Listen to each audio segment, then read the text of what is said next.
老六连续再试了99个坑爹系统，只因这些系统一个比一个废。他无奈只能选择凭自己的智慧去修仙，各种奇葩操作把好关气的直跳脚，却又拿他没任何办法。最终在带坏修仙界风气这条路上越走越远，随着不正之风越演越烈，宗门长老勃然大怒：谁让他修仙的？位列中央大陆5大仙门之一的问道尊今日开山收徒，无数青年才俊皆闻风前来博取机缘，田小森便是其中之一。还好赶上了。我是问道宗大师解萧若曦，本次考核的主持。第一关考核内容是测试根骨。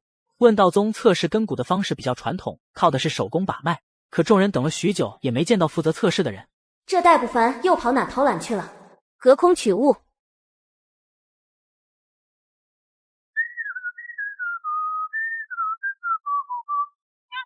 Oh my god！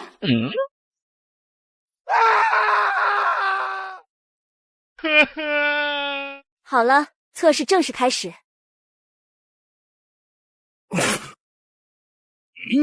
笑什么？超过18岁了还想修仙？下一位。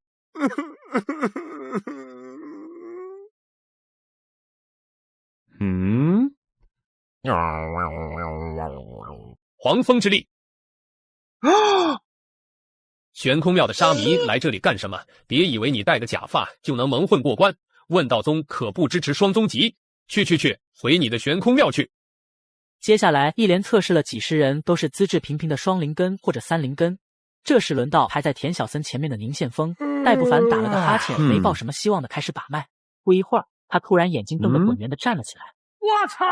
今天第一个单灵根出现了。哦，单灵根听起来好稀有的样子。单灵根意味着各个境界的瓶颈比其他人要松得多，注定能成为仙道大修士。具体是什么类型的单灵根啊？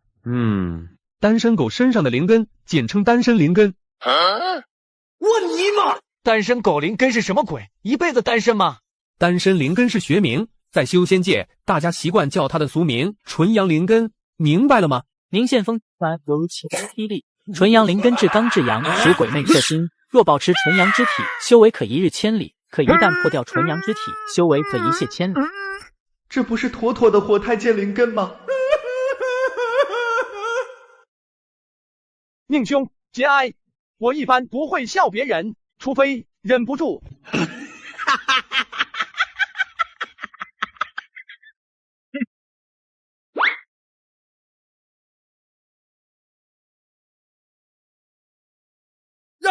竟然是罕见的剑灵根。什么？我是剑灵根？没错，你就是剑灵根，俗称天生的剑种。你礼貌吗？很好，两个都是100年难得一见的修仙奇才，恭喜你们通过第一关，休整一下，准备进入第2关吧。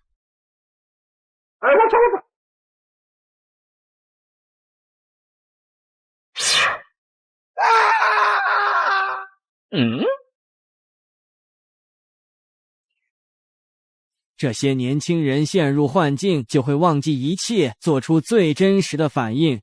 不知道这次有几人能通过第2关？末世第一看好谁？这2个单灵根的小伙子一看就是老实人，我觉得有戏。哈哈，开始了。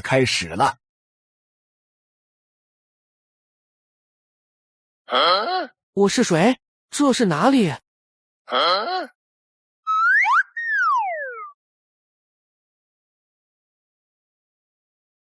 年轻人，我是河神，这里有3把斧头，1把招财神斧，1把斩绝仙斧，还有1把凡间旧斧，哪把是你掉的呀？这把旧斧是我的。真是个诚实的好孩子，那这3把斧头就都给你了。第2关考验的是诚实，通关方法只有一个，就是诚实回答河神的问题，让河神赠你3把斧头。哈哈，没想到第一个年轻人这么快就通过考验了，接下来就看末世帝看好的老实人表现怎么样了。我眼光错不了的，拭目以待吧。接下来进入幻境考核的是田小森，他看着手里的斧头一脸蒙圈。这是哪里呀？我手上怎么会拿着把斧头？这时田小森感觉有种莫名的力量强迫他把斧头扔进了河里。不一会儿，河神再次拿着3把斧头出现。年轻人，我是河神，这里有3把斧头，一把招财神斧，一把斩绝仙斧，还有一把凡间救斧，哪把是你掉的呀？河神的出现并未让田小森激动或者敬畏，反倒是像看智障一样看着河神，目光中还带着怜悯。你装什么装？其中2把斧头是你的，你还反过来问我？河神被田小森对的笑容僵硬，只得顺着田小森的话说：我确实不知道哪2把斧头是我的。那要是我选了1把斧头，你可别突然恢复记忆说想起来哪2把斧头是你的。放心，我绝对想不起来。那这3把斧头给我看看，我仔细辨认一下。好。河神手一挥，3把斧子飞到田小森手中，不料田小森转手就把3把斧子都扔进了河里，直接把河神看懵了。你把刚才的问题再问一遍。这里有3把斧头，一把招财神斧，一把斩绝仙斧，还有一把凡间救斧，哪把是你掉的呀？尊敬的河神，3把斧子都是我掉的。这小子不是好人呐，真是诚实的年轻人。那这3把斧子就都给你了。哈哈哈哈！莫师弟，这就是你说的老实人。还有一位吗？再看看。最后进入幻境的是宁宪峰，他和之前参加测试的人一样，一进来便被一股神秘力量弄掉了斧头。随后河神再度现身。年轻人，我是河神，这里有3把斧头。还没等河神话说完，宁宪峰便扑通一声跳进了河里。河神一脸蒙圈的看着河面，他还是头一次遇到这种情况。没想到这小子如此实在，斧子掉河里竟然直接跳河里去捞，这下麻烦了。这时河面荡起了一圈圈涟漪，还没等河神反应过来，3个人影突然从河里喷涌而出，分别是普通、修仙大能以及仙人3个等级的宁宪峰。他们刚出水面便夺过属于自己的斧头。且慢，我还没问话呢，流程没走完，你们不能拿斧子。哟呵，小小河神也敢在我斩绝仙斧前放肆，你动一下试试。有仙人级别的宁宪峰在，河神毫无还手之力，只能同意他带走斧头。随着3把斧头正式到手，宁宪峰也顺利通过了第2关。第2关挺简单的，说实话就行了。什么？不是第3关才说实话吗？第2关是考人品啊！考人品？怎么可能？我就是做没品的事才过关的。贤兄，怎么说？就河神那智商，连3岁小孩都能轻松碾压，我略施小计就把3把斧头弄到手了。一旁的萧若曦听到几人的谈论有些无语，她突然有种不祥的预感，这2货要是进了问道宗，问道宗将永无宁日。唉，希望我的预感是错的吧。师姐不必担忧，第3关是我亲手设计的，考验的是道心，以这2货的修为，恐怕不到一半就会放弃了。男人为了修仙，竟在宗门考核中玩起了金单跳，原本地狱难度的压轴关卡，瞬间变成了最终关卡。而关卡的设计人此时还在嘻嘻哈哈，完全不知道接下来会发生什么。欢迎大家来到第3关，此物乃仙家至宝，名为好难爬的梯。爬得越高，说明心智越坚，韧性越足，只要爬到顶，便可通过第3关。有时间限制吗？没有。可以用法宝吗？随便用。说完，戴不凡便把手中的法宝向空中一扔，一条向上的阶梯轰隆一声落在地上。诸位小友，开始吧。那我先来抛玉银砖吧。各位，我在顶上等你们哟。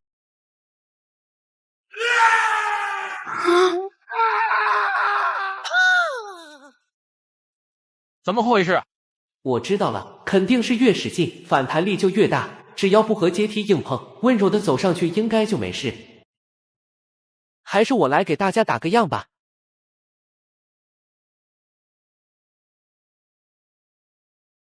哈哈哈！果真，只要小心轻放就能走上来。田兄，我们也上吧。不急，咱们再看看情况。随后，其他几个测试者也有样学样开始爬梯。一开始几个台阶都很轻松，可越往上爬就越艰难。怎么越来越难走了？越往上压力越大。是啊，感觉脚上绑了铁块一样，抬脚都很困难。看来只能使用法宝了。什么法宝？凤凰之翼。这不是鸡翅膀吗？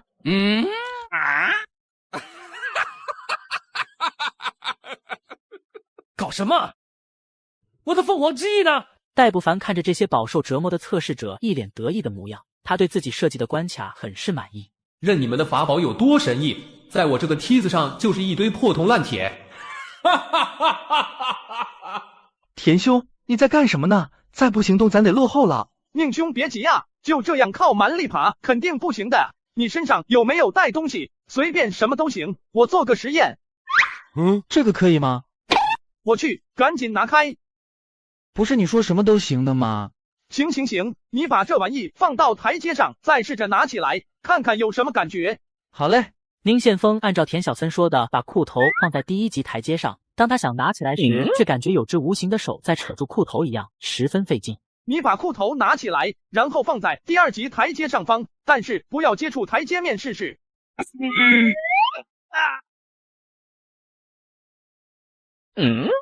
奇怪，这是什么原理啊？果然和我想的一样，只要物体不接触台阶面，就不会产生额外的压力。对哦，我怎么没想到呢？田兄果然聪明。可是接下来要怎么做呢？法宝在阶梯上会失灵，我们也没办法凭空飞上去啊。法宝不行，可若不是法宝呢？你附耳过来。我和你说啊。Lady go！ 就这样，田小森和宁宪峰二人登顶台阶，顺利通过了第3关的考核。其他测试者也纷纷开始效仿，原本压轴的关卡通过率竟然高达100%，这让设计关卡的戴不凡彻底破防了。我尼玛！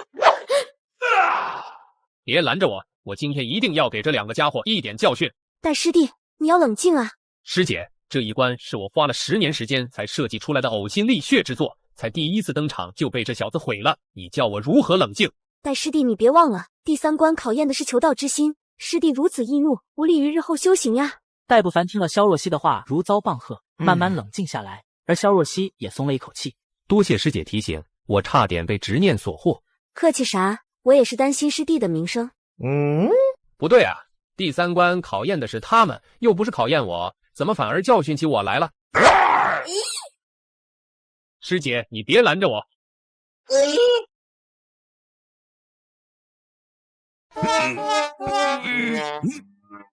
恭喜你们成为问道宗弟子，修仙讲究一个缘字，未来1个月内，你们可在问道宗内自由活动。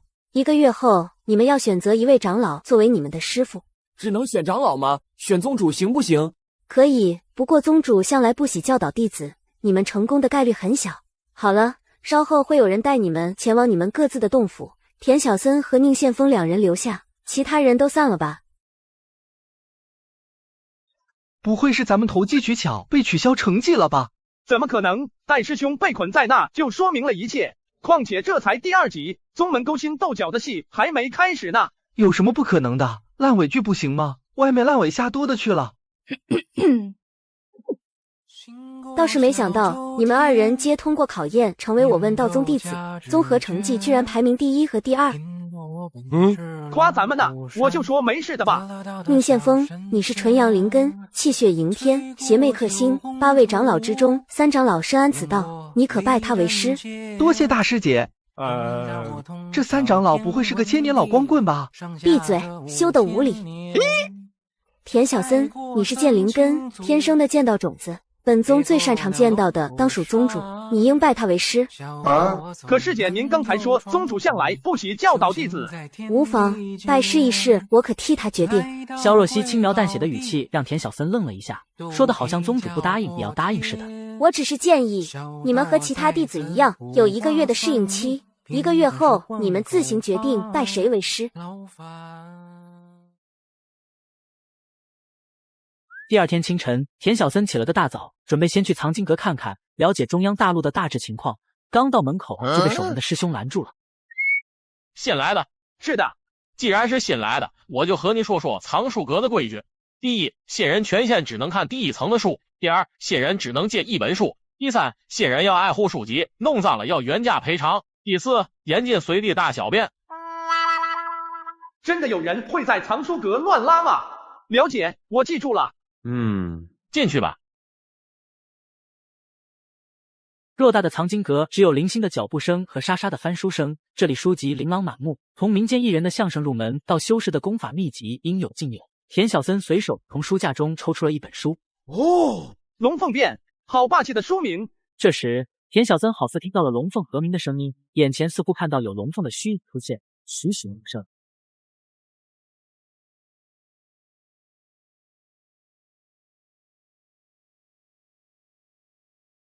我去，难道还是一本有声化的4D 读物？田小森激动地翻开第1页，谁料书页太锋利，不小心划破了他的手指，几滴鲜血滴在纸面上，古书突然散发出金色的光芒，书中像是有什么东西要破风而出一般。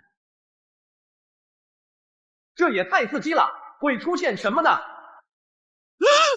这个宗门的馒头竟能击穿一条山脉，刚出锅的油条连钢筋铁斧都能砸断，就连藏经阁的书籍都是4D 永生不误。此时的你不小心将血滴落在这本万年古书上，顿时异变出生，书中像是有什么东西要破风而出一般。这也太刺激了，会出现什么呢？你是不是把书弄脏了？没有啊。藏经阁内是有阵法，书本一旦被弄脏就会发出警报，你还敢不承认？就这，还以为是找到了上古神器，要跟我来一场滴血认主呢。师兄，你听我解释啊。是这本书割伤我的手在先，一切都是他咎由自取。等等，这是什么书？怎么以前从来没见过？哦，这居然是那本传说中的上古皇，上古金术。师兄，这本书有什么问题吗？这本书详细记载了颠龙倒凤的全过程，因为写的太详细，被龙族和凤族联名投诉，所以被列为禁书。我还以为这书全被销毁了，没想到这里还有一本，也不知道是谁藏的。我去，运气这么好的吗？随手一抓就抓到一本耶喽书。师兄，弄脏了书要赔吗？赔多少啊？赔什么？你弄脏什么书了？我没看见。你继续好好读书，天天向上。我先走了。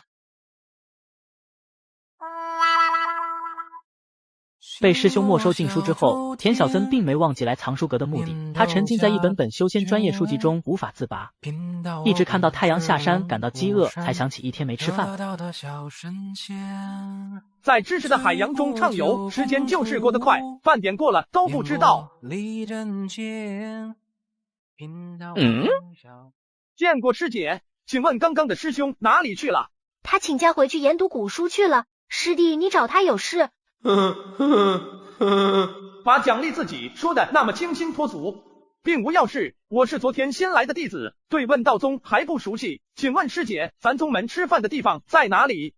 原来是新来的师弟，咱问道宗是有食堂的，不过作为过来人，师姐不建议你去食堂吃饭。这是为何啊？因为食堂的大厨都是1等1的炼器师，他们做出来的馒头硬度能击穿整条山脉，就连米粒也能当暗器，油条犹如金刚棍一般，连钢筋铁骨都能砸断呢。为何让炼器师当厨师啊？师弟，你想嘛，厨师炒菜最重要的是火候，炼器师最擅长的就是控制火候，所以不知道哪位长老脑子一抽，就决定让炼器师去食堂兼职了。这样也行？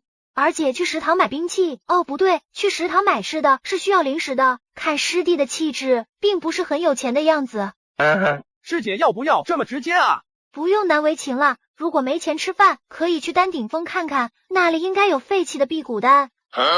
师姐的意思是要我去翻垃圾？师弟，你误会了啦，丹顶峰对丹药要求很高，说是废弃的，其实是品质不够高而已。不过你得小心那里的人，他们有点奇怪。多谢师姐提点，在下田小森，敢问师姐名讳？我叫林菲菲。田小森告别林菲菲后，便来到丹顶峰。刚来到山脚下，一股浓郁的药香味扑鼻而来。不愧是丹顶峰，就连空气中都充满香气。传说中的洞天福地和仙山天岛也不过如此吧？太好闻了，少吸一口都是暴殄天物呢。这位师弟，不要吸啊！师弟，别吸了，这烟雾有……别小气嘛，这气味多有营养呀！等我再享受享受。这是我炼药失手散发的气味，有毒啊！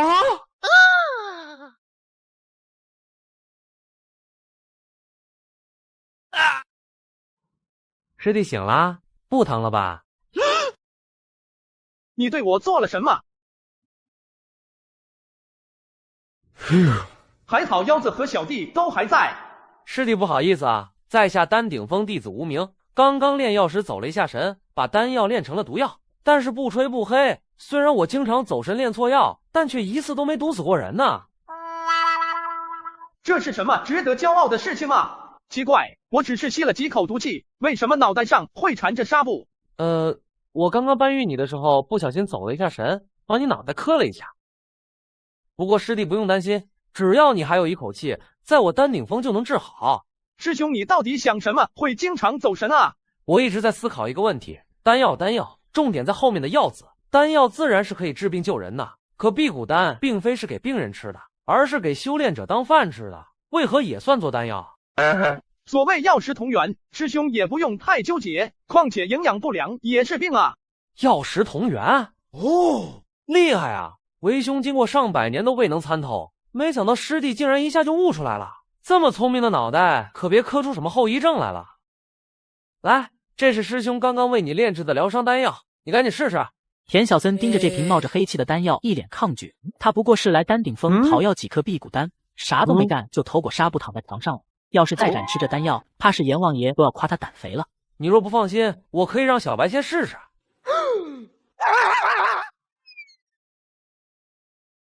谢谢师兄，我就一点轻伤，不配用这么好的丹药。也是，这丹药的药力是很猛，确实不适合你这种未修炼的凡人体质。对了，你不是要辟谷丹吗？我这儿刚研发了新口味的辟谷丹，草莓、西瓜、白桃乌龙味的都有，要不你都来点，这个绝对安全。谢谢师兄，我妈喊我回家吃饭了，下次再来啊。师弟，需要丹药记得找我啊，不要钱的。接下来的1个月里，田小森过得很充实，在问道宗各个地方转悠学习，疯狂吸收此前从未接触过的修仙知识。1个月后，大师姐萧若曦准备带他前往宗主所在地天门峰，正式开始修炼。师姐，咱们怎么过去啊？当然是带你飞过去了。不飞行不行啊？不行，走路太慢了。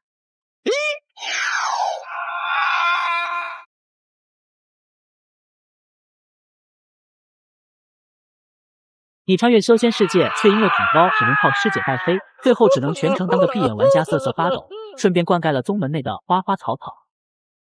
哇，终于下雨了，这次我得喝到饱。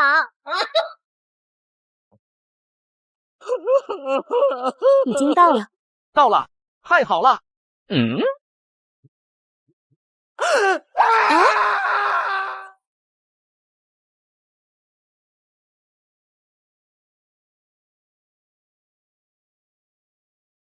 又是元气满满的一天，希望今天会有好运降临。下雨了吗？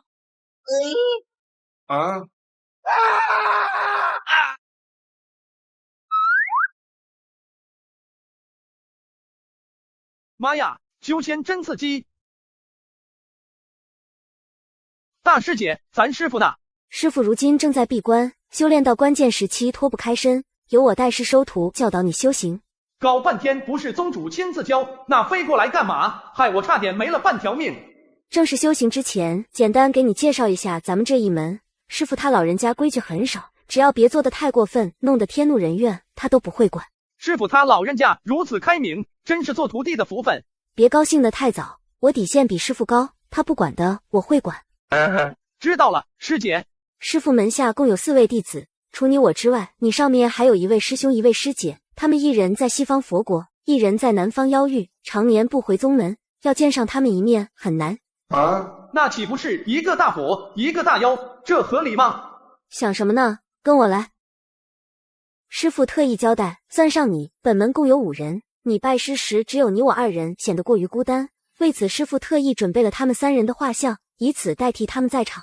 田小森看了看萧若曦，又看了看画的栩栩如生，仿佛注视着他一般的画像，莫名觉得脊背发凉。这情景像是师门满门忠烈，只余下他和大师姐2人一样。这是信箱，可将心中所想传递出去，给师傅上3炷香，便可传达你的感激和尊敬之意。这样拜师总觉得怪怪的。师祖见证，师傅在上，请受徒儿一拜。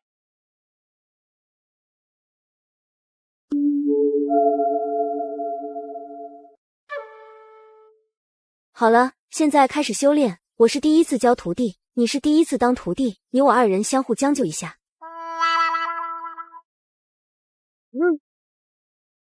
练气先练体，剑修讲究剑意和臂力，我们先重点锻炼臂力。看清楚了，我只示范一次。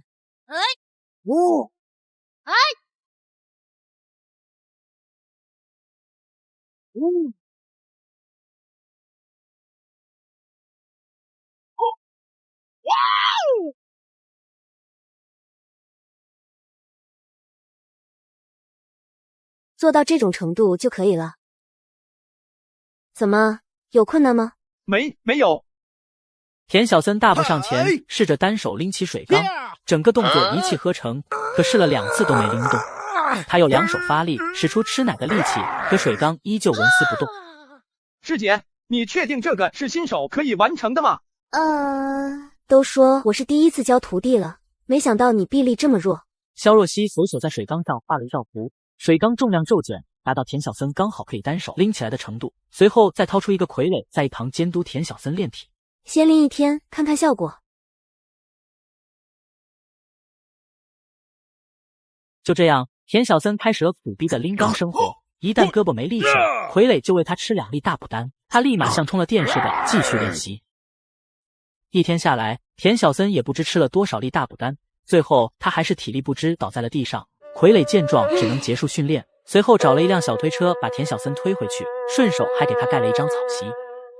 当天晚上，精疲力尽的田小森打算泡个热水澡消除疲劳，刚进澡堂就闻到一股药味。师姐，这是什么水啊？药味这么冲！这水里加了淬体药剂，你每日训练完都用它泡个澡，能快速提升你的身体属性。有这种外挂，怎么不早点拿出来？拿着。师姐，你给我吸管做什么？难道泡完澡还要把洗澡水都喝掉吗？想什么呢？浸泡淬体药剂时要浸泡全身，头不能露在外面。等会你就咬着吸管，脑袋也一起浸泡进去，用吸管呼吸。这是什么不正经的修仙世界？我看了这么多本修仙小说，也没看过泡药浴需要连脑袋一起泡的，就不怕脑子进水吗？我知道了，谢谢师姐。那你慢慢泡，我先走了。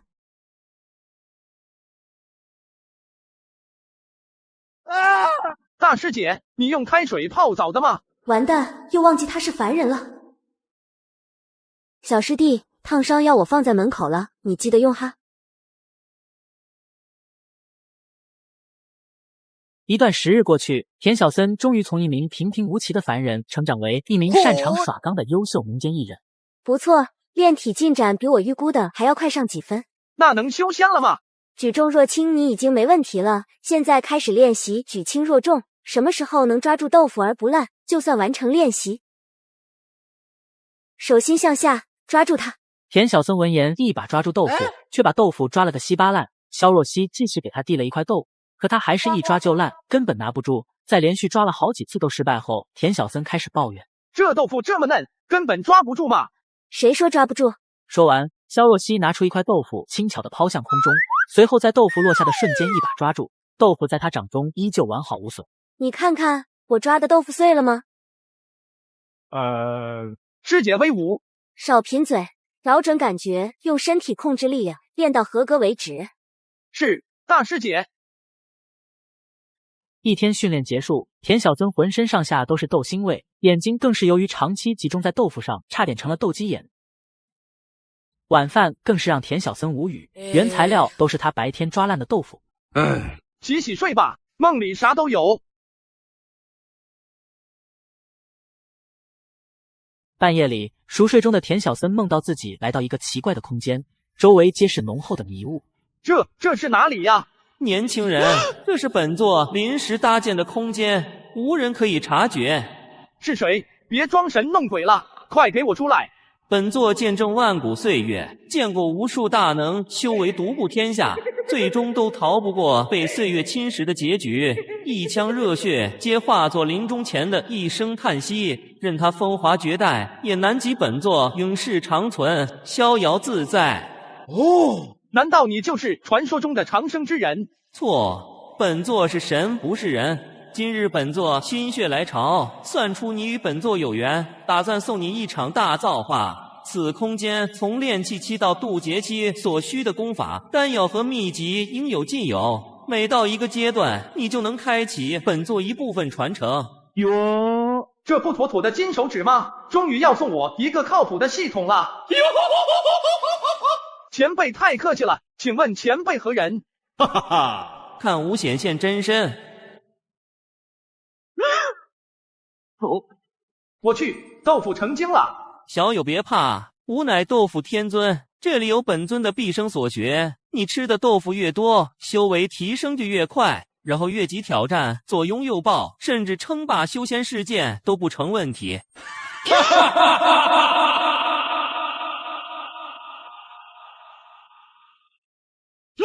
你不要过来啊！原来是梦啊，幸好。此时隔壁房间的萧若曦淡淡一笑，豆腐天尊就是他用入梦法术为田小森安排的。这样一来，小森应该会更刻苦的修炼了吧？男人为了修仙，一天要捏碎1万块老豆腐，一日3餐只能用捏碎的豆腐来果腹，就连梦里都得不到休息，被一块巨型豆腐追着打鸡血。如此1年过去，田小森在大师姐的调教下，修为稳步上升，已经可以去任务大殿接任务了。快看，那个人是不是宗主的4弟子田小森？你是说那个由大师姐亲自培养的剑灵根田小森？听说他连续吃了1年大师姐的豆腐，现在已经筑基了。真的假的？难怪来任务大殿，看来是要接任务出去历练了。对于旁人看熊猫一样的眼光，田小森已经见怪不怪了。他径直走到任务板前，寻找合适自己的任务。这时，突然传来一个熟悉的声音：“兄弟，你也筑基了？”宁宪峰，好久不见，你接到任务了吗？接到了，有个小狐妖发布任务，找人与他一起修炼正经的双修之术，以控制他的狐媚之体。啊，正经的双修之术，怎么还有这种任务？我怎么找不到呢？嘿嘿，谁让我是天选之子呢？你慢慢找哈，等完成这个任务，我请你好好吃一顿。宁宪峰走后，田小森继续浏览贴在墙上的任务，找了半天，终于找到一个他认为简单的任务。山海关李洪道长丢失宠物1只，需派人寻找。这个任务不错啊，寻找小猫小狗什么的也没啥危险。这位师弟你可讲错了，这丢失的宠物是一头元婴中期修为的双翅猛虎，咱们这种筑基期的去了，还不够给这宠物塞牙缝的。我操，凶兽也能做宠物，这任务根本不适合咱啊！在咱们问道宗，随便一个路人都是金丹期，你们这批弟子来之前，宗门内甚至没有炼气期和筑基期的弟子，所以筑基期的任务特别少。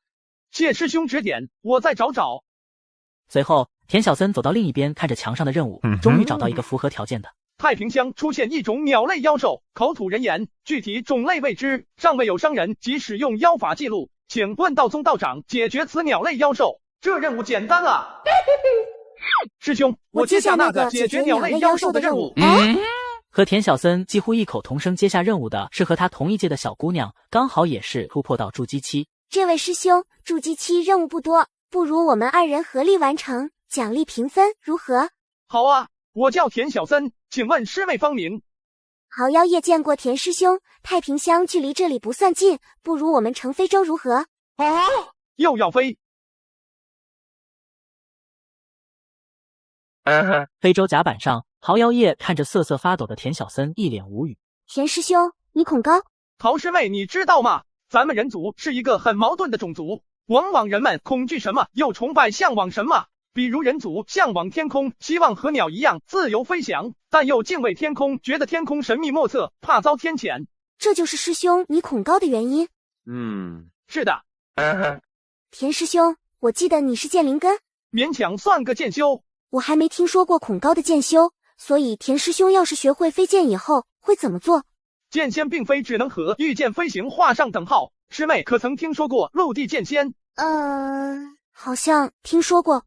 谁说仙人皆是高高在上的？仙人终究是占了一个人字，仙在天，人在地，所以说剑仙并非只在天上，亦可行走于大地，一剑飞出，可取千里之外，妖魔首级。我的目标便是要成为陆地剑仙这样的存在。师兄等等，我只听说过陆地神仙，陆地剑仙这个词哪里来的？我编的。田小森直白诚恳的态度让桃妖夜无话可说，短短几日时间，这位田师兄的形象已经在他心中崩得面目全非。刚到太平乡，田小森二人便受到了乡亲们的热烈欢迎。乡长快步走上前跟他们打招呼：“两位仙长，你们可算是来了，乡里略备薄酒，请二位仙长别嫌弃。饭稍后再吃，乡长先说说那妖鸟的情况吧。”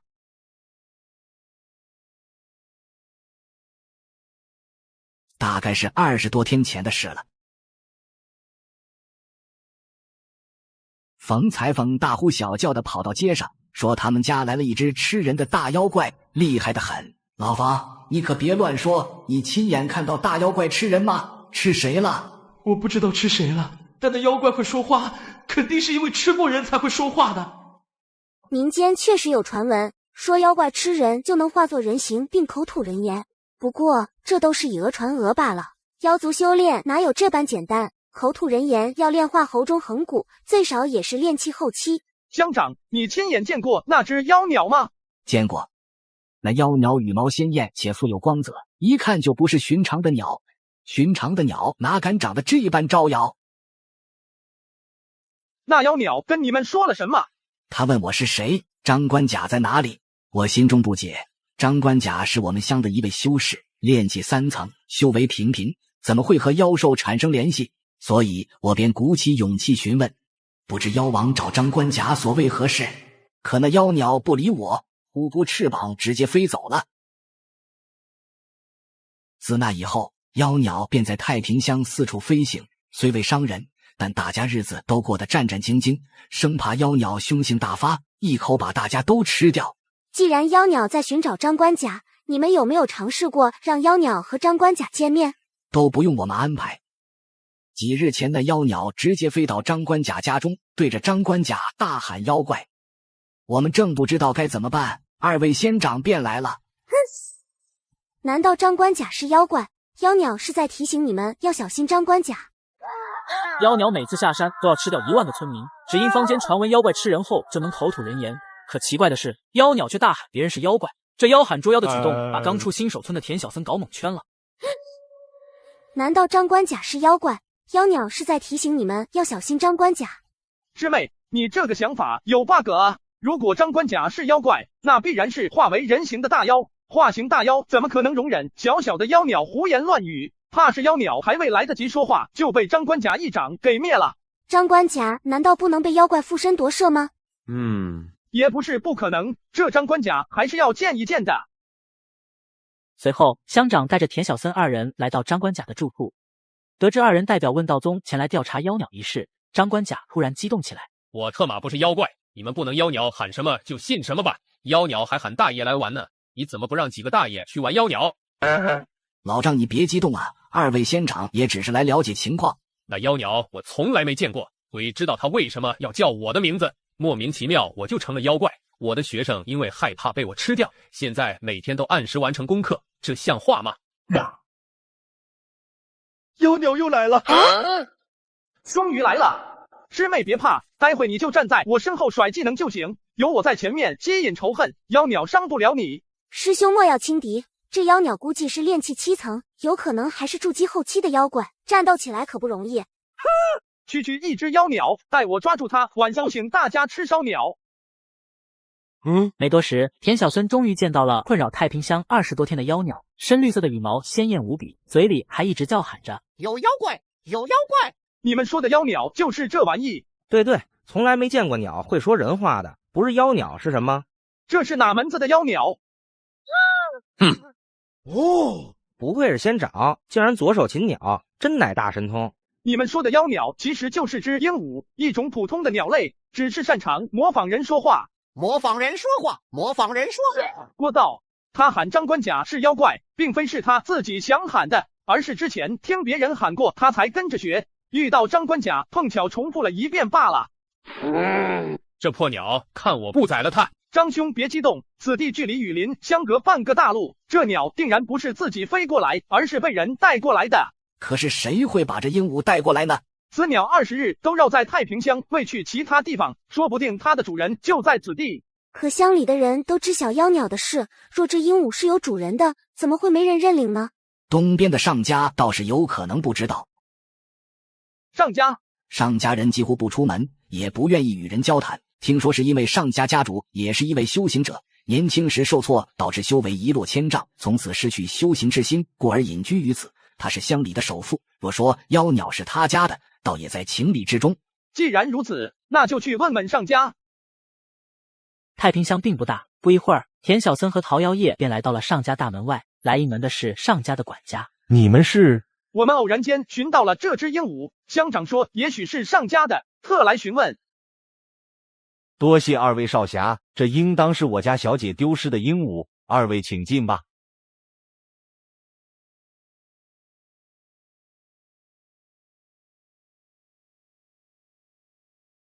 小姐，您逃走的鹦鹉找到了，是这2位游走江湖的少侠在乡里发现的。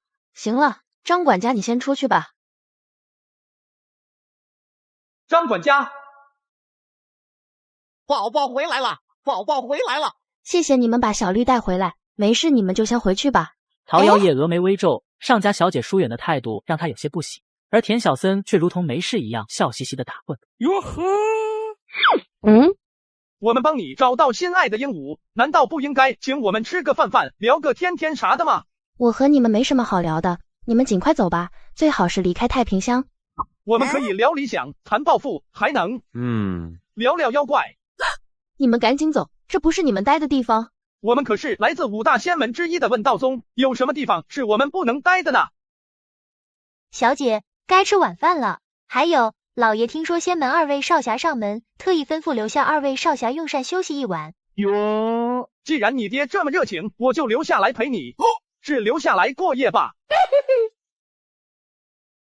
吃饱喝足后，田小森和桃夭叶在上家安排的客房内休息。桃夭叶一脸嫌弃地看着田小森。田师兄，这是我的房间。这有什么关系？我不介意跟师妹你睡一个屋，我不挑床的。我介意。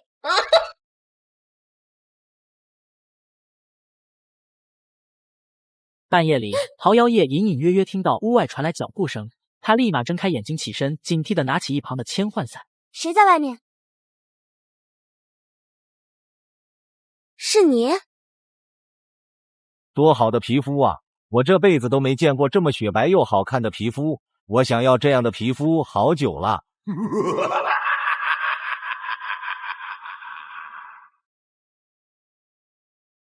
眼看张管家拿着剥皮刀慢慢靠近，桃夭叶举起千幻伞想出招，却发现他体内灵力运转生涩，难以调动。怎么会这样？你什么时候下的毒？哈哈哈，别挣扎了，就算你没有中毒，也不是我的对手。你不过刚踏入筑基期，而我是筑基后期，要乖乖哦，一点都不疼的。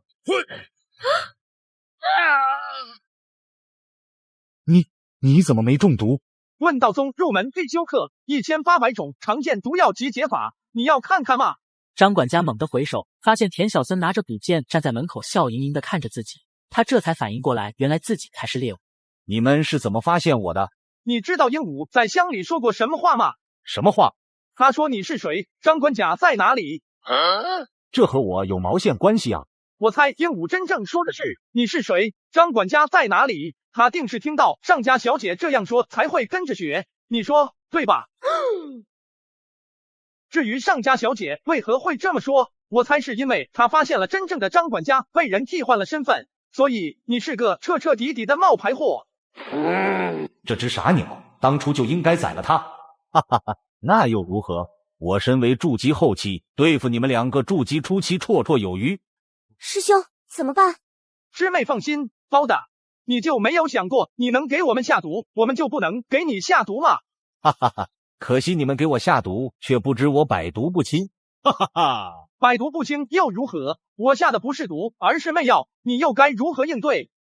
哈哈哈哈哈！你在侮辱我！小子，你成功惹怒我了。我去，画皮怪！这个老六在房间里投放了1万吨脚气，只因眼前这个画皮怪本体就是一张皮，虽然百毒不侵，却极其害怕皮肤病。当他踏入房间的那一刻，脚气便已开始在他全身蔓延。怎么回事？我身上怎么这么痒？好痒啊！抓不到痒处很难受吧？要不要借你一个老头乐用用？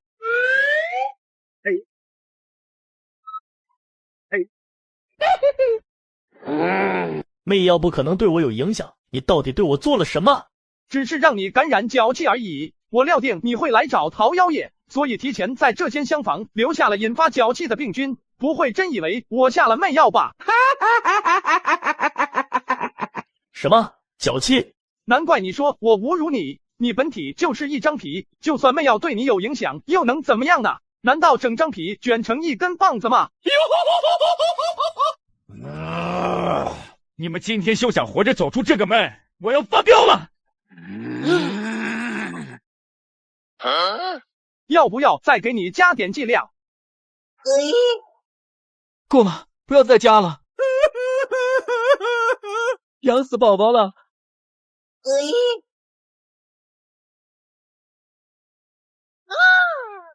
养死我了，师妹，趁现在！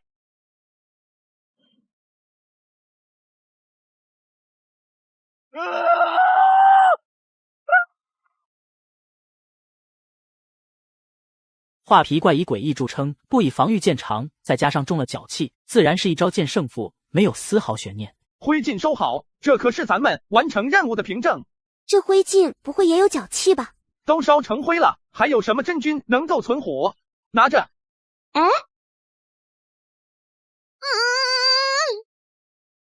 回去的路上，桃妖夜对田小森在他房间投放脚气耿耿于怀。幸亏他身为羽化仙体，对万毒都有极高的抗性，不然自己堂堂美少女得了脚气，岂不是被人笑话？你在我房间释放脚气，怎么没有提前告诉我？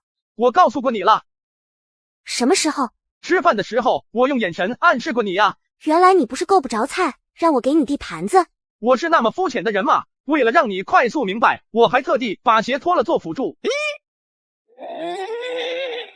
难怪吃饭时我老闻到一股臭脚丫味，你还真是天生的贱种啊！去死吧！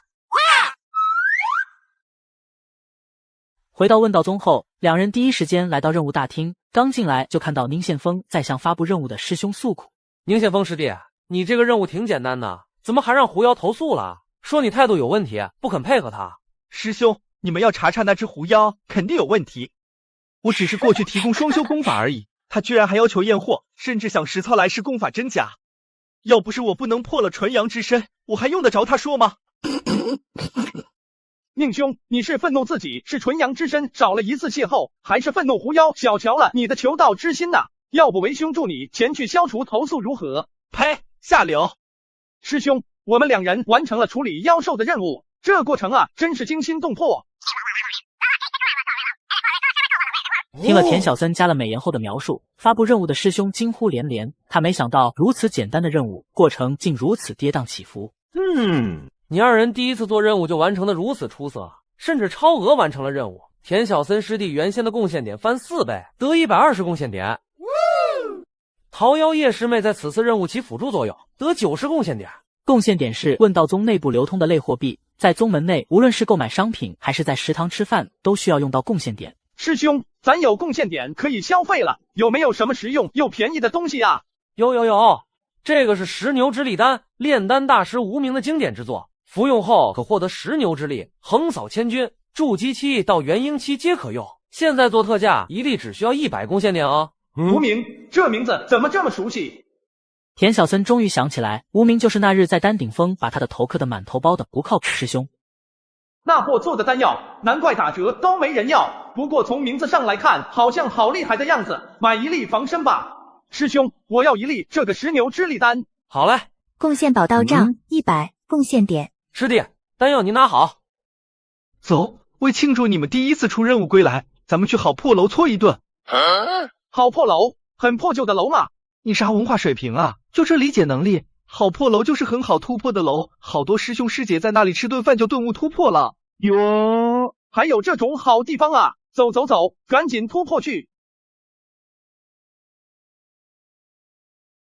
两人很快便来到了好破楼，宁宪峰大手笔的点了一桌子的酒菜。我们在这吃顿饭就真的能突破吗？哈哈哈！田兄，你以为随便一个人在这里吃饭就能突破，还是有门槛的好吗？此前在此突破的每一位都是问道宗经验绝伦之辈。这时，一道气势磅礴的莽荒之气自楼下扩散，这巨大的能量差点震塌整间好破楼。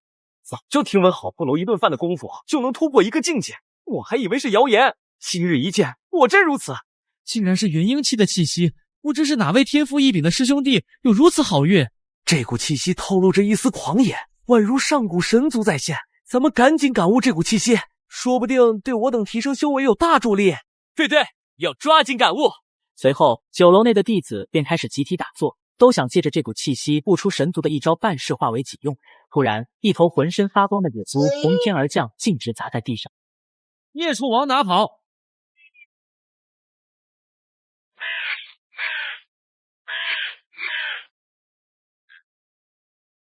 对不住，让大家受惊了。刚刚后厨一头待宰的野猪，在生死关头竟然突破了，这是本店的失误，下次不会了。我尼玛！来盆杀猪菜，就用刚才那头猪来做。哦，刚刚那个厨师好厉害啊！元婴期的猪在他手里竟无丝毫反抗力。那个厨师可不一般啊，他叫姬凤舞，看起来只是金丹期，可随便露一手就显然超过金丹期了。而且他做好破楼厨师已经1000年了，容貌都没变过呢。我靠，上千岁的老怪物啊！他一个5大3粗的汉子，名字怎么这么娘，竟然叫凤舞。传说他娘生他的时候，梦见一只凤凰落在梧桐树上，这才起的凤舞。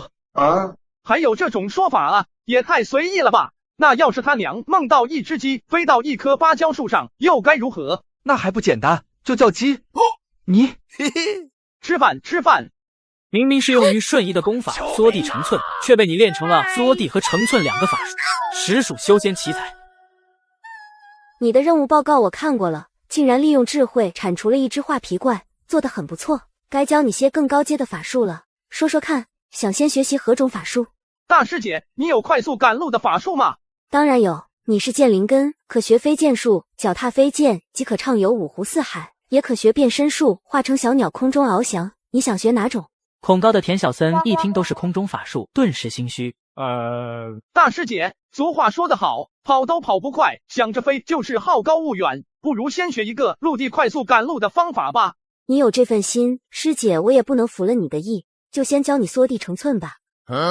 缩地成寸，这好用吗？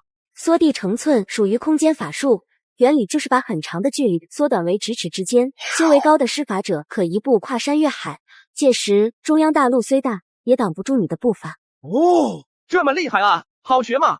我觉得很好学啊，你先这样，然后那样，最后这样就行了。我展示一遍你就明白了，看好了。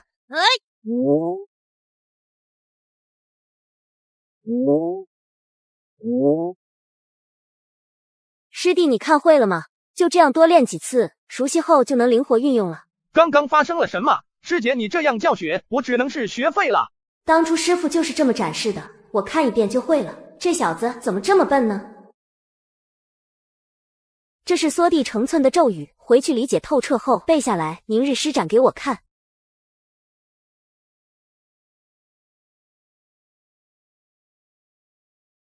缩地成寸。哦，第一次就成功了呀，是不是跑得太快，进入异空间了？不对啊，呼吸怎么这么困难？救命啊！田小森这才意识到自己缩进土里。好消息是缩地成寸他学会了一半，缩地；坏消息是他只学会了一半。你怎么缩进土里去了？你到底是怎么理解的？萧若曦被这个将空间法术练偏成5行法术的师弟搞懵了，而缩地被自己练成入土，田小森也懵了。刚才是意外，我再来一次。各位观众，缩地成寸。咦，我怎么变小了？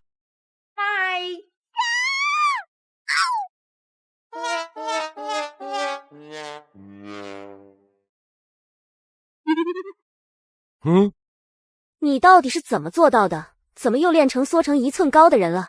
法术天赋极高的萧若曦发现这个师弟天赋同样恐怖如斯，竟把缩地成寸这种瞬移法术活生生练成了缩地和成寸2种法术。这货怎么会把法术练歪到这个地步？回去得好好研究研究。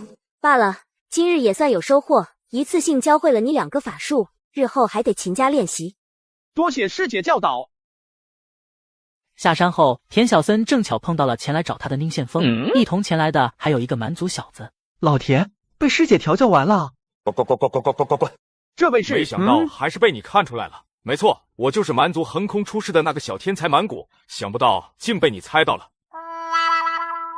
猜到个毛啊！我他妈刚刚就想问你是谁而已。宁兄找我有何事？我接了个任务，山下有个兰若村出现了一只虎妖，最可恨的是，这个虎妖还有个老婆，这对禽兽夫妻无恶不作，简直是又黄又暴力。这个任务安全吗？放心，欺负村民的禽兽能厉害到哪里去？更何况我还找了个帮手呢。这家伙靠不靠得住啊？别是个拖油瓶。放心吧，他有个收高手的法器，你可别乱想，你是我唯一的好兄弟，我只是利用他而已。来，这根油条给你防身。喂，我就在旁边呢，你们背后说人能不能小点声，别给我听到。嘿嘿嘿嘿嘿，大家都是兄弟，不要在意这些闲言碎语嘛。好了，咱们兄弟下山捉妖去。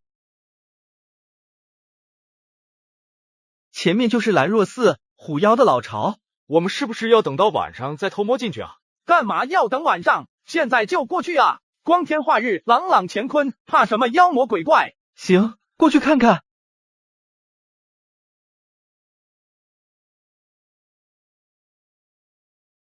哟，倩女幽魂啊！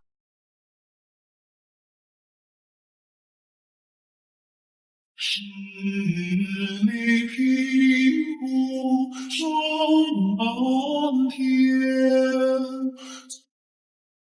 阿贵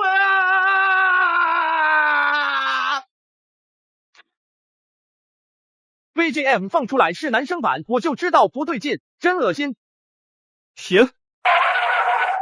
为啥要跑啊？我们问到宗三杰还派一个丑女吗？对哦，那个丑女，我一个小指头就能碾压她，干嘛要跑啊？要不咱们回去？哈哈哈！终于逮到3个嫩人，看起来真美味。我去，这虎妖这么大一只啊！赶紧拿法宝出来收了它。我那法宝收女不收男啊，这是只公老虎。怕什么？揍他丫的！哈哈哈！本君乃半步金丹大能，你们3个筑基毛孩也想伤我，简直笑话！虎妖言罢，猛然一跃落在3人面前，其产生的巨大震力让3人跌坐在地上。知识就是力量。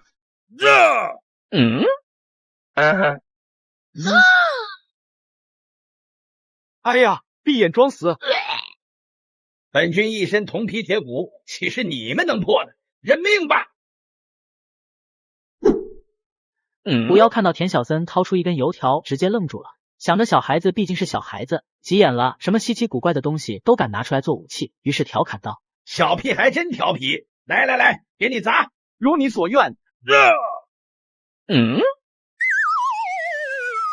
老田，这虎妖的罩门应该在破门，想办法攻击那里。破门在哪？哎呀，就是菊花。了解，急如律令，成寸。急如律令，恢复。婆娘救我！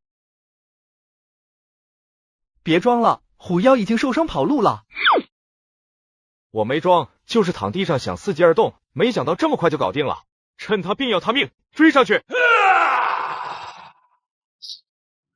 他这会怎么这么积极？切，虎妖去找他婆娘帮忙了。满谷不是有个专收女人的法宝吗？只要是母的都能收，他当然不用怕。田小森3人追过来，看到虎妖身边站着个女人，正是他们刚到兰若寺碰到的那个。婆娘，就是他们3人伤的我。你真是个废物，看老娘怎么收拾他们！这母老虎竟然已经化形了，不简单啊！收拾这个母老虎，我易如反掌。看法宝！卧槽，这不是个烧水壶吗？还不进壶里来！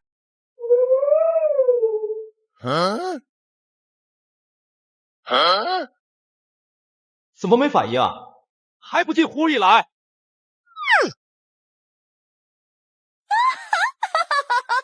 你叫吧，就算叫破喉咙，我也不会进去的。好奇怪啊，怎么吸不进去呢？你不是说你这法宝只收女不收男吗？我去，不会吧？金丹期的虎妖却被刚筑基的毛头小子一招击退，没想到虎妖的婆娘竟是只化体大妖。本以为凭借收女不收男的法宝能收服婆娘，可法宝却失灵了。好奇怪啊，怎么吸不进去呢？你不是说你这法宝只收女不收男吗？我去，不会吧？是不是使用方法不对啊？我记得这类法宝要呼唤对方，对方答应一声才有效。这样啊，我试试。我叫你一声，你敢答应吗？我敢。磨蹭什么呢？你快叫啊！我不知道他叫啥名字啊。法宝不能用就别用了，这为母妖身体如此单薄，让本少一板子拍死他。哼，螳臂挡车。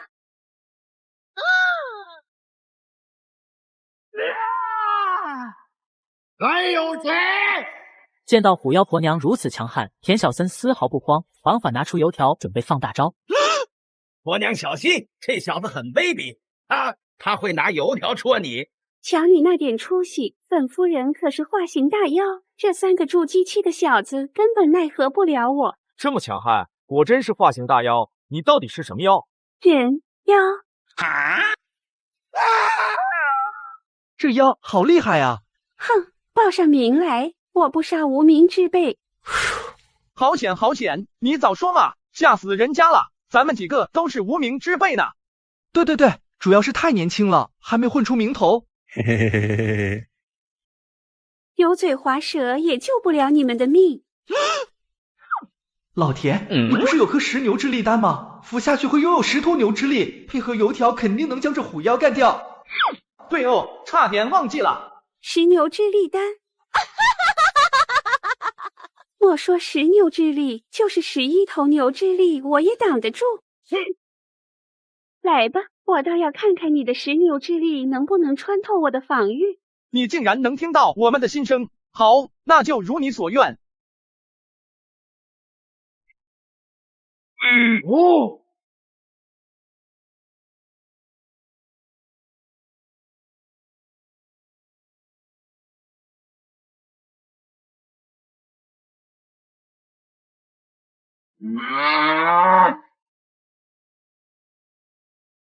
执牛之力，我放。执牛之力，我再放。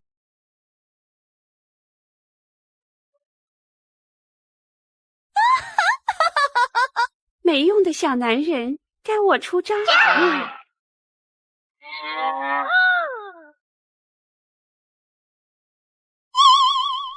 我大意了啊，没有闪。田小森3人被这一幕惊得目瞪口呆，没想到这10牛之力丹原来是字面意思，真的召唤了10头牛来助阵。卧槽，这个10牛之力丹原来是这样用的啊！哈哈哈，这样都能消灭这2只妖怪，咱们果然是天选修仙之人啊！听说这虎妖的老巢有好多宝贝。你们动作也太快了吧！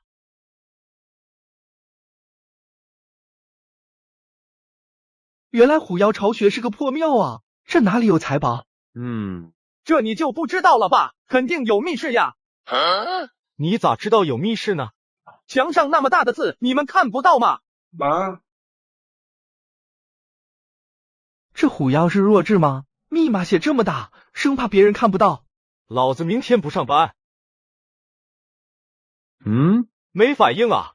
你呀，就是太实诚，要全部念啊！看我的。密室密码：冒号，老子明天不上班。也没反应啊！看到2位师兄弟一头雾水的样子，田小森略微思考后也张口念出了密室密码：老子明天不上班。田小森话音刚落，现场突然响起一阵咔咔声，一个漆黑的洞口出现在众人眼前。田兄，你是怎么做到的呀？从小听到大的歌，还不是张口就来？别闲聊了，赶紧进去呀！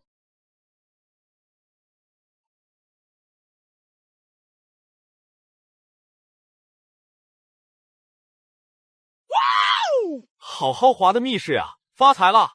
赶紧动起来，能带走的都带走，先选贵的。干嘛要选？全部带走啊！我有空间袋。你是富2代吗？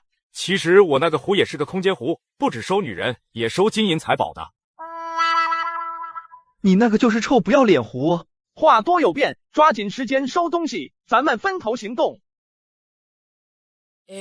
象形拳，好低级的样子，肯定就是模仿动物的拳法。田兄，你修为低，这个给你了。哦，这是秘籍，好东西啊，有时间研究研究。田师兄，你看，我找到个充气老虎，摸着好舒服啊。手感太好了，我要带回去当枕头。就是体积太大，有点占地方。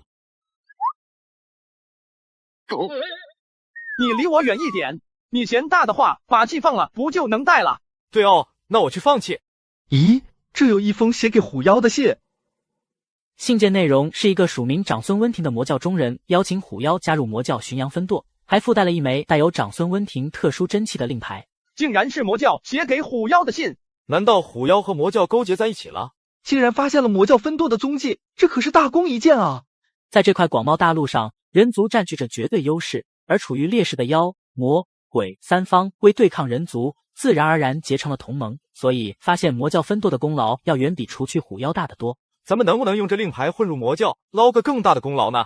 不行，这样肯定会被那个长孙温庭发现的，而且咱们也不知道分舵的位置，如何加入？那怎么办呢？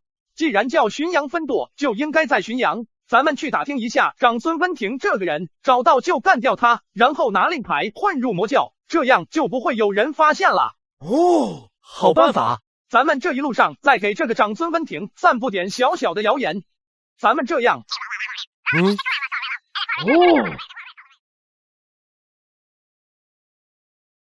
要不咱们找个僻静的地方分了这些财宝吧。我只对功法秘籍和神兵利器感兴趣，财宝什么的我一件不要都行。不要不行，我宁宪峰做不出坑你田小森的事。不过你没空间容器，我先替你保管一段时日也是可以的。树林里好像有什么东西飘过，我也感觉到了。救命呀！明明是提升力量的石牛之力丹，使用后却真的有10头牛齐齐落下，直接把金丹期的虎妖夫妇给灭了。正当田小森三人讨论如何瓜分战利品时，前方忽然传来一名女子的呼救声：“救命呀！救命呀！救命呀！救命呀！救命呀！”这位姑娘，你怎么了？三位少侠，小女子不小心被蛇咬到腿了，请少侠救命！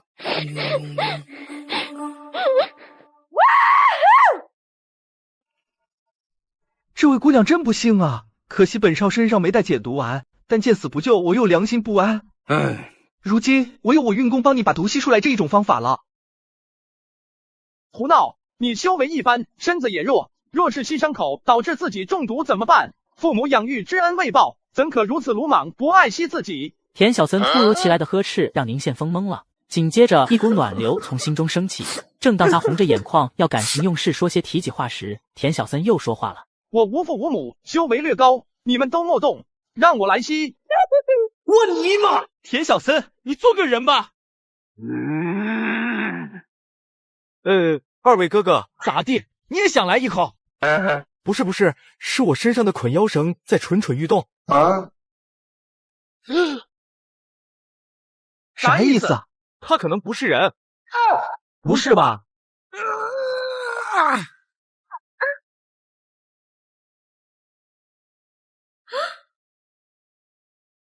这个怎么捆成这样？你家绳子和你家的壶一样，都臭不要脸。我爷爷偷摸着塞给我的。真是鬼算不如天算，还是暴露了啊！你是鬼族？区区一根捆妖绳能奈我何？田小森，我会回来找你的，我们后会有期。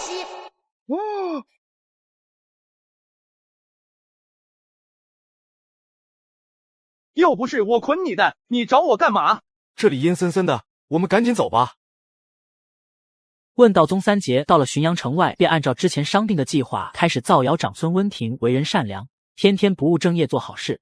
当作为魔教徒的长孙温庭忍受不了自己被冠上好人的名头时，必定会主动跳出来。听说了吗？咱们浔阳郡出了一位侠义之士，叫长孙温庭，他的行径就连5大仙门里最善良的人都钦佩不已。长孙温庭，我没听说过咱们郡有这一号人呀。我倒是听说过这个名字，但是他好像不是什么好人啊。都别吵，让这小兄弟说说这个长孙温庭怎么了。这个长孙温庭可是筑基期的高手，特别仗义。之前一次拍卖会上，他朋友找他借了8000下品灵石买宝物，没想到长孙温庭豪爽地说自家兄弟谈钱就俗了，最后竟然不让好友还，好友大为感动。哦，一旁一起唱双簧的满谷连忙接着解释8000下品灵石是什么概念。也太豪爽了吧！灵石可是修仙界的硬通货，8000下品灵石可在咱们郡中心地段买一套大宅子和10个绝美侍女了。哇哦！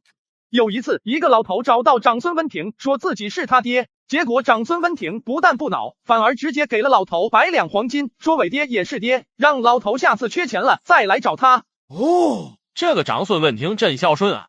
长孙温庭可不仅仅是孝顺啊，他还见色不心动。前不久，他一位好友知道自己即将走火入魔，连忙将自己28岁的老婆和18岁的女儿托付给长孙温庭。之后，好友走火入魔陨落，母女2人便想依附长孙温庭求个依靠，被长孙温庭一句嫂嫂请自重给挡了回去。在问道宗三杰的编造下，一个完美的长孙温庭形象出炉。不过随口编的谣言有些驴唇不对马嘴，导致坊间关于长孙温庭各种奇葩传闻越来越多。这个西瓜怎么卖？还卖什么西瓜啊？你听说过长孙温庭吗？就是那个发现了一座灵石矿而成为浔阳首富，找他借钱不用还的长孙温庭。对，就是他。听说长孙温庭混进魔教，是想从内部瓦解魔教呢。真的呀？你知道那个大善人长孙温庭吧？听说他从小就是天烟，所以才不近女色的。对，我还听说长孙温庭练童子功，每天挨家挨户去买童子尿，1两黄金换1两，可疯狂呢。你们这些信息都是老的了。最新消息，这个长孙温庭前世是9幽之主，如今虽然实力不高，一旦得到机会便是龙跃9天，成仙为祖。哦。此刻魔教浔阳舵定期会议上，被同僚不断骚扰的长孙温庭相当郁闷。老常，借点灵石行不？不还的那种，反正你有一座灵石矿。对不起，不知道你是天烟，之前还带你去勾栏听曲，所见却不能所得，应该很痛苦吧？仗义疏财，不近女色，长孙温庭，你不会是正道派来的卧底吧？其实我也是你爸爸。都够了。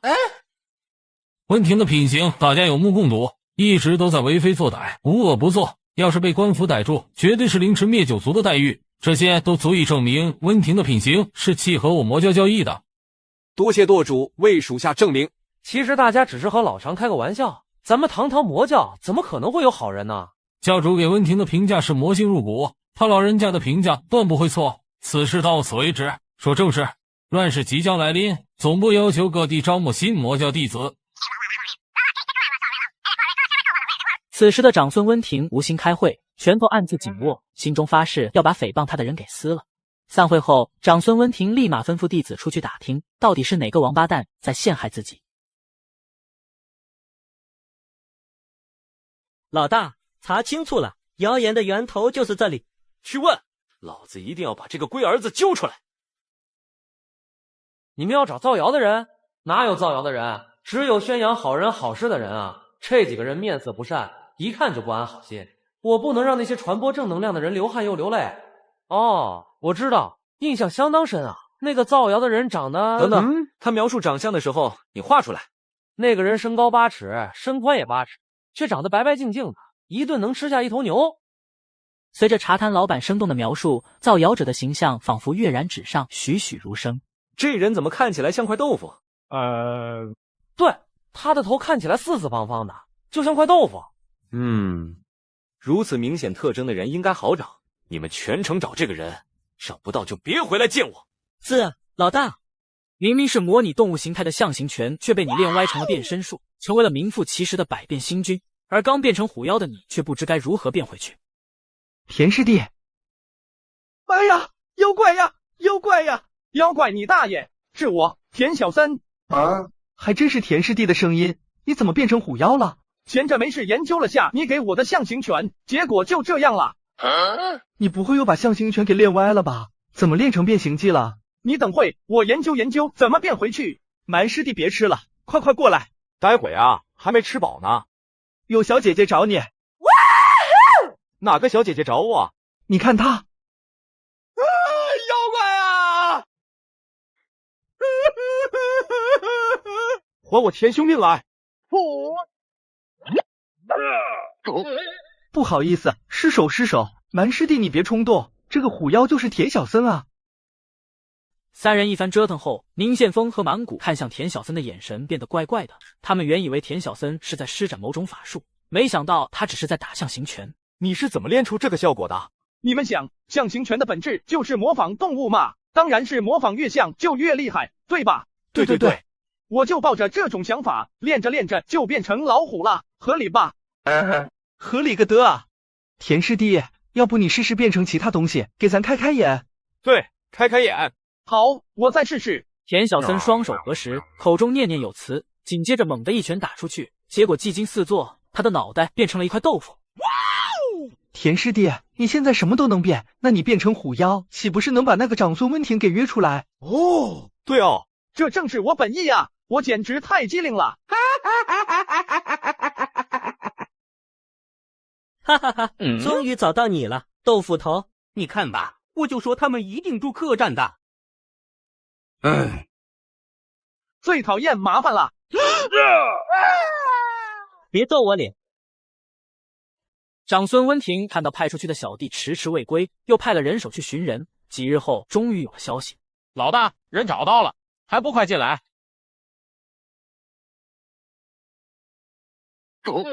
你们怎么这副德行？你们两个混账东西，都好几天了，怎么也不来找我汇报情况？要不是我派人去找你们，你们是不是打算一直不来见我？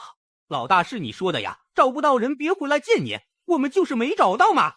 长孙温庭居然觉得自己小弟说的确实有几分道理，一时竟找不到反驳的理由，只能硬着头皮抢辩。不来见我难道就不会写信吗？真是一群废物！老大，您之前也说过，咱们魔教行事要低调神秘，重要的事情不能留下文字痕迹，只能当面汇报。长孙温庭听完气的深吸了2口气，心里反复告诫自己要保持冷静。这俩小弟只是忠心耿耿，严格执行自己的命令罢了。那到底怎么样了？线索总有了吧？有啊！其实今天我们在客栈已经找到豆腐人了，只是他们人多，我们就战略性先撤了。等咱们找人再回去时，那个豆腐佬就逃跑了。好了，先办正事，你们多找些弟兄，暗中把这些纸散播到黑市。这次不要给老子办砸了，听到没？是，老大。这个长孙温庭想干什么？我跟踪那2个二货，找到了浔阳魔教分舵的位置，还弄来了长孙温庭准备在黑市派发的纸。你们看看。田小森将纸递给二人，并将自己跟踪时看到的情况说了一遍。宁宪峰拿着纸正反面仔细瞧了个遍，也没发现特别之处。既然长孙温庭想要把这些纸传播出去，那纸上肯定有重要信息，只是不知道要怎么读取。我刚刚试着用火烤，用水浸，结果都没用。我知道了。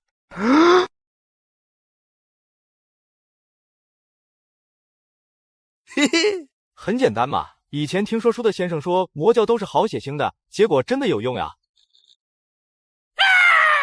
你干嘛咬我手指呀？咬手指好痛的嘛。嘿嘿嘿嘿嘿。先别说这个了，看看上面写的啥。5月初5，不久就要浔阳分舵，招募教众。太好了，既然在招人，那我们混进魔教就方便多了。那我们还要对付那个长孙温庭吗？怎么说也是个祸害，能灭就灭吧。咱们早点休息，明日动手。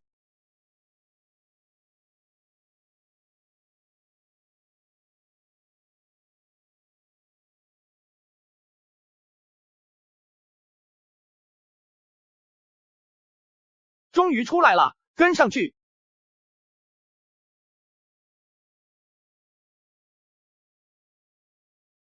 跟踪我这么长时间，该出来了吧？糟了，被发现了！这人好厉害呀！别急，我先化身虎妖出去应付，看能不能偷袭。你们继续暗中跟踪，见机行事。温庭，是我呀！虎哥是你啊，吓死弟弟了！本想给你个惊喜，没想到被你发现了。走，去我郊外别院喝一杯，咱兄弟俩边喝边聊。好。咦，那是什么？后面没什么呀。咦，油条？虎哥，你怎么知道我没吃早餐呀？胡哥，你这根油条发酵过的吗？闻起来有点臭呀。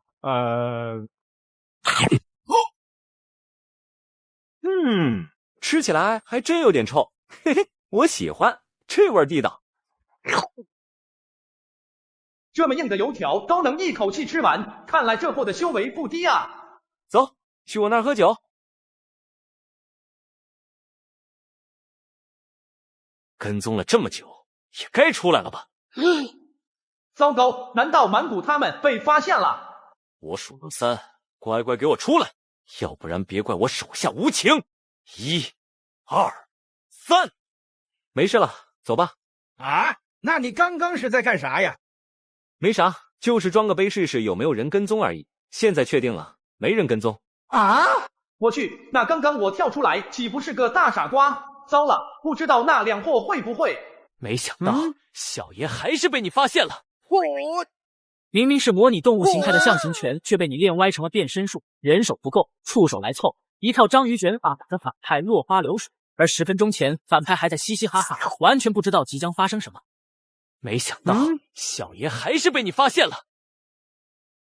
丢人呐！先下手为强。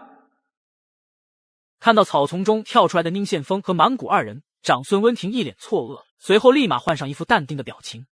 哼，我早就知道你们一路跟踪了。说，你们有何目的？这个，我们看到这只老虎比较特别，就想着找机会捕捉它来换点原始。哈哈，2个筑基期的小辈竟然想捉我金丹期的虎哥，笑死个人了！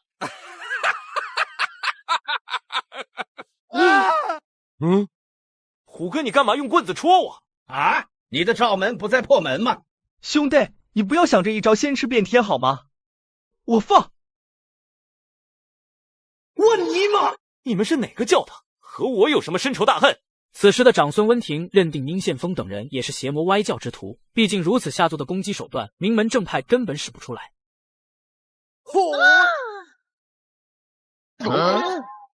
别呆着，一起上啊！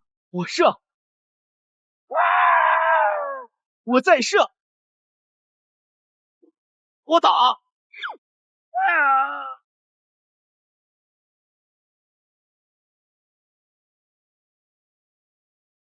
你们3人和我公平决斗也能打败我，为何如此下三滥暗算我？你们到底是谁？你不是一直在找我吗？原来是你，豆腐人，气煞我也！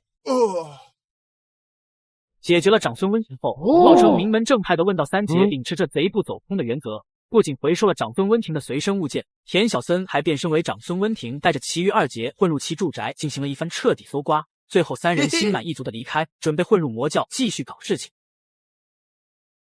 距离魔教招募大会开始还有1个时辰，问道三杰提前来到了招募现场，看到满院子的竞争对手，田小森径直朝考官的座位走去。咱们冒充主考官行不行啊？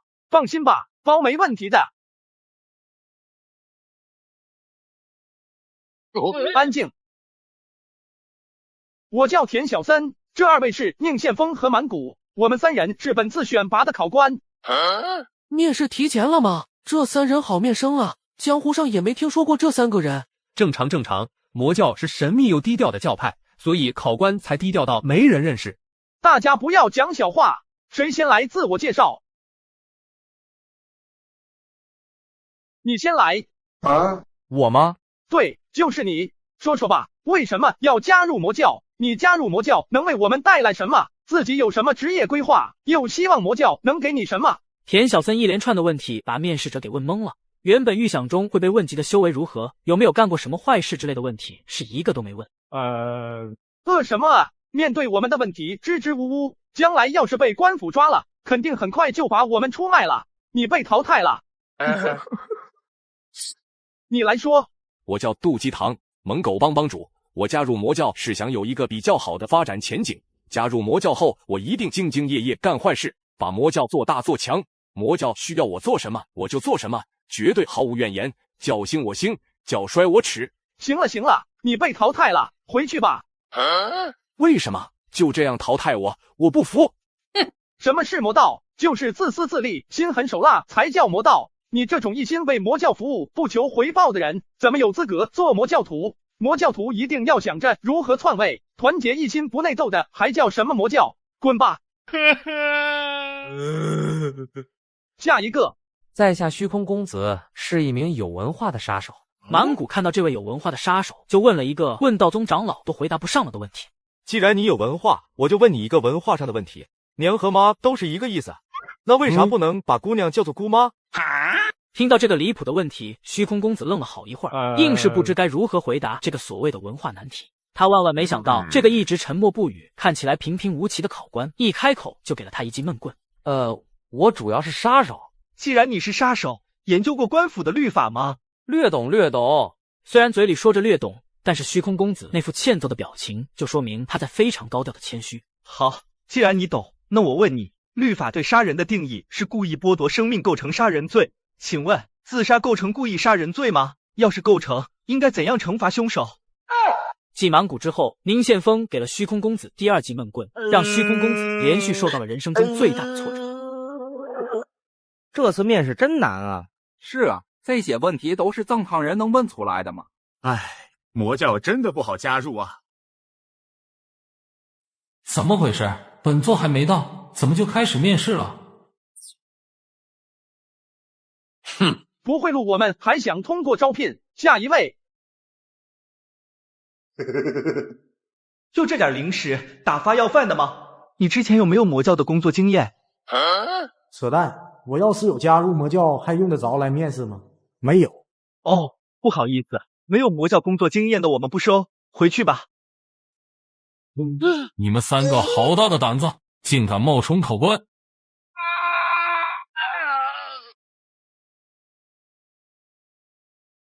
本座再晚来一会，人都要走光了。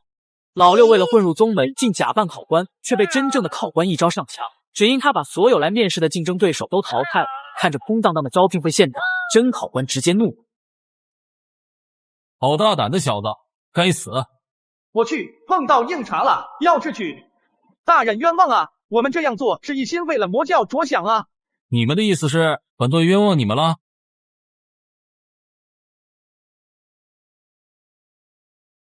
说理由。如若说服不了本座，明年今日就是尔等的忌日。大人，你想，身为魔道中人就应该多疑，不能轻信他人。我们三人往这里一坐，说自己是考官，这些货竟然也信，警惕性如此之差，以后怎么出去做坏事呢？接着说。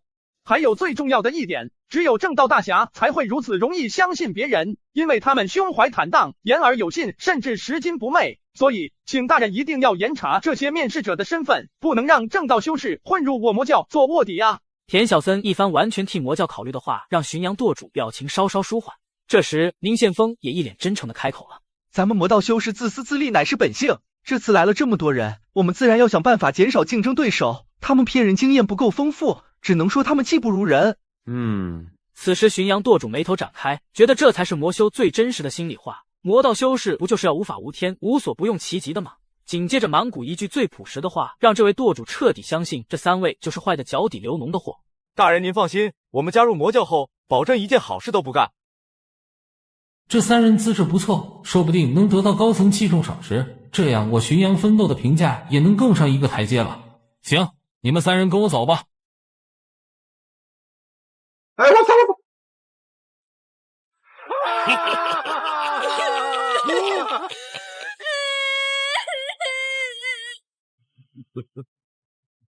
这是哪儿？这是我魔教的测试之城，进入魔教的新人必须要在此接受检测，以获取入职资格。在这里，你们可以无法无天，做你们认为最坏的勾当，请尽情释放你们的本性吧。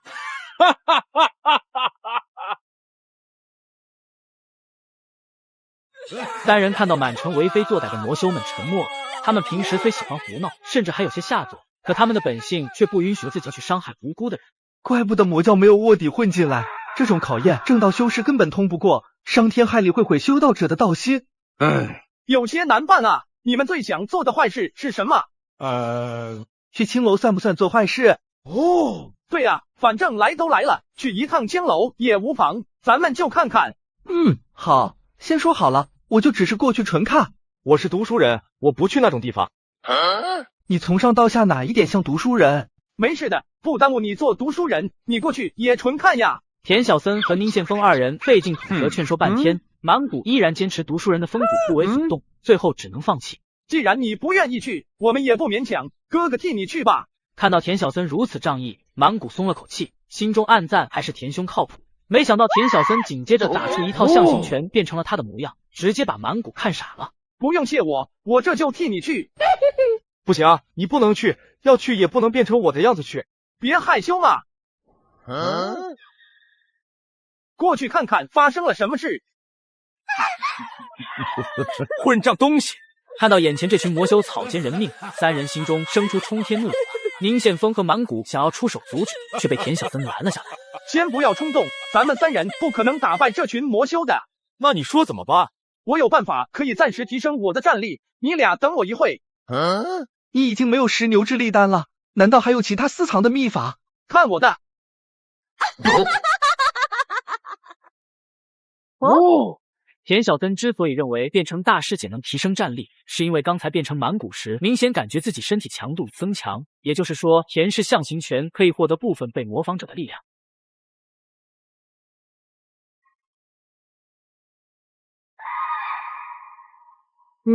谁借走了我的力量？哼，我倒要看看是谁如此大胆！神魂出窍！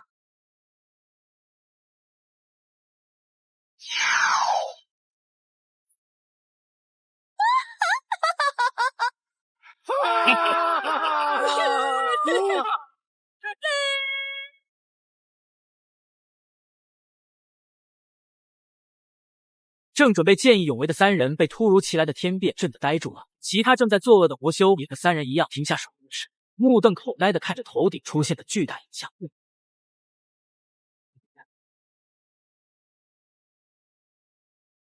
这气息竟然是魔教，气息的源头在那边。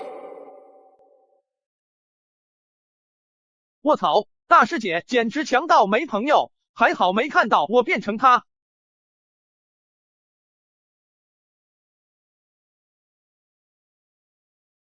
希望这次考核能为我教新增一批青年才俊。哈哈，这次的苗子不错，都是些人见人憎的货。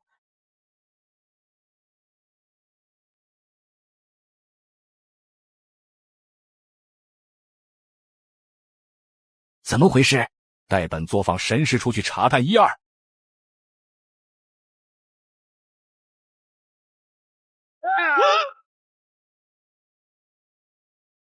不好，是问道宗女弟子萧若曦，被他发现了，快跑！不就是个女弟子吗？难道咱们堂堂正副教主还拿不下她？你懂个屁！你是没见过他出手，不知他有多可怕。别啰嗦了，本座带你逃去备用总部。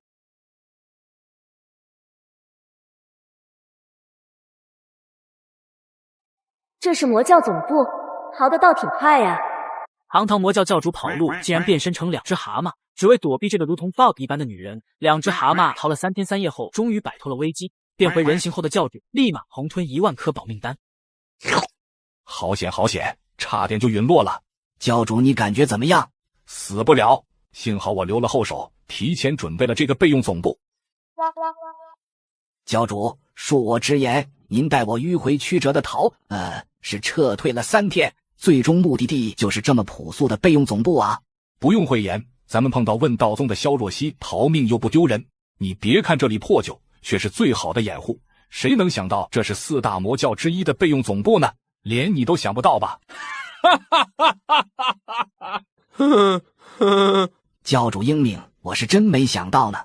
我们路上逃了3天，入教考验也应该结束了吧？放出魔眼看看考验的排名。魔眼展示的排名榜上，前3名赫然列着田小森、宁宪峰和满谷3人的名字，而且分数断层领先。2位教主心中充满疑惑，因为在逃命的3天里，他们根本没留意这些面试者做了什么事情。这横空出世的前3名到底做了什么天怒人怨的事？分数竟然这么高！满谷强行收购了城内一整条街的商铺，然后把所有员工辞退，并且没有任何补偿。这也叫干坏事？其他2个人呢？宁宪峰招聘新员工，让他们每天加班24小时，却不给加班费。最过分的就是田小森，对员工只画大饼不给钱，简直就是天生的魔种。听到这个结果，正副两位教主震惊之余，都感觉自己似乎跟不上时代了。随后两人互相对视一眼，露出我悟了的表情。我们不是也招了一批新人吗？田小森这招，我觉得还是可以在教内适用推广的。对，画饼不给钱，的确符合我教一贯宗旨。那待会就集合这批刚入围的新人吧。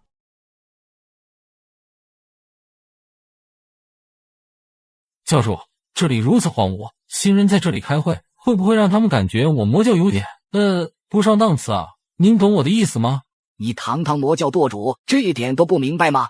我们是让天下人恐惧的魔教啊，出现的场景当然要这类暗黑风格才搭嘛。待会他们醒了，你就顺嘴吹一下此地即可。你好好带新团队，前3名我很看好，交给你了。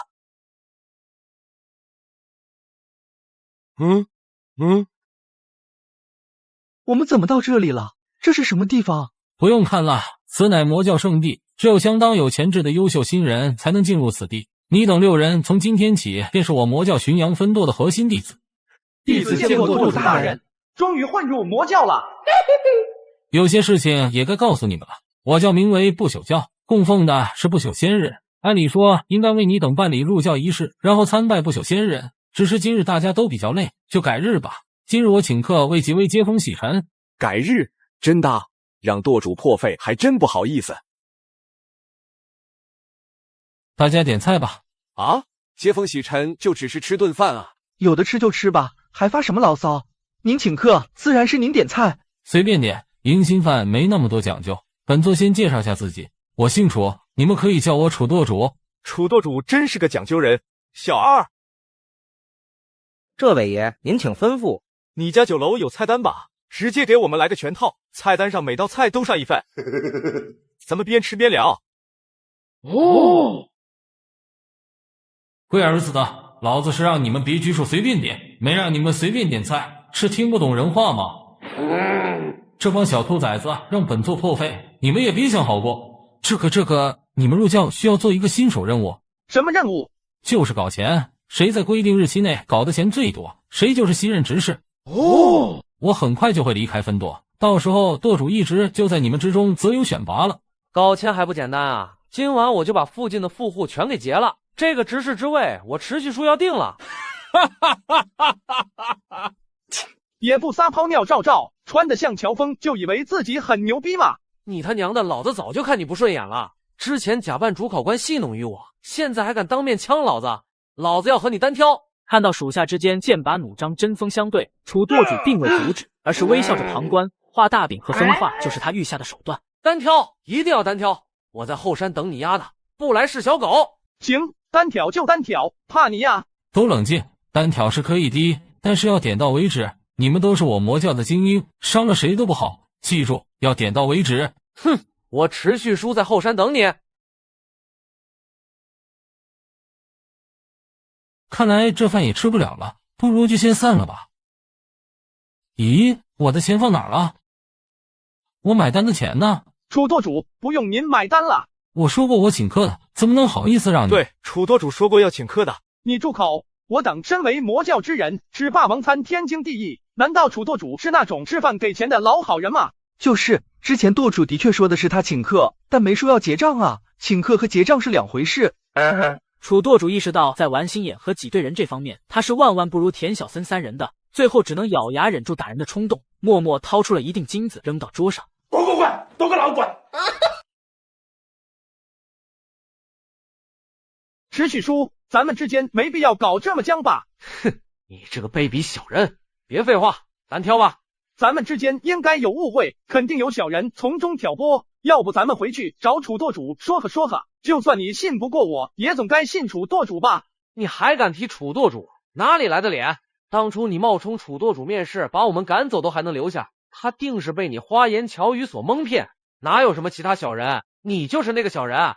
我怎么会是小人？你莫要乱说！别以为我不知道你干的那些事儿，在楚舵主面前装得像个好好先生一样，我看你就是正道派来的卧底，我和你邪正不两立，单挑吧。既然如此，你我之间唯有战斗了。你这小人，我让你先出招。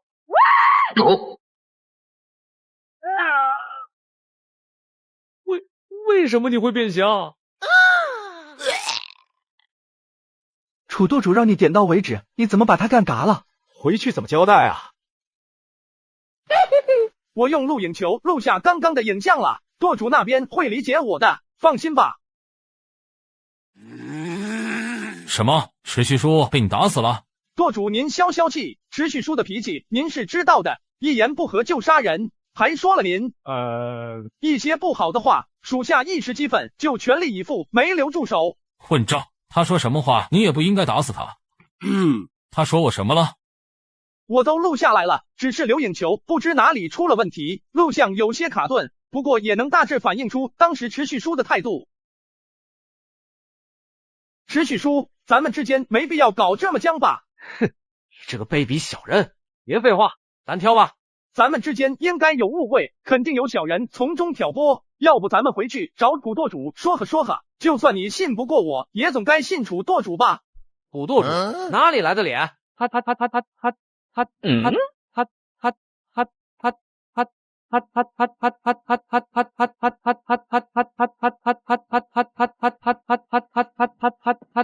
就是那个小人啊！怎么会是小人？你莫要乱说！别以为我不知道，楚舵主装的像个好好先生一样，我看就是正道派来的卧底。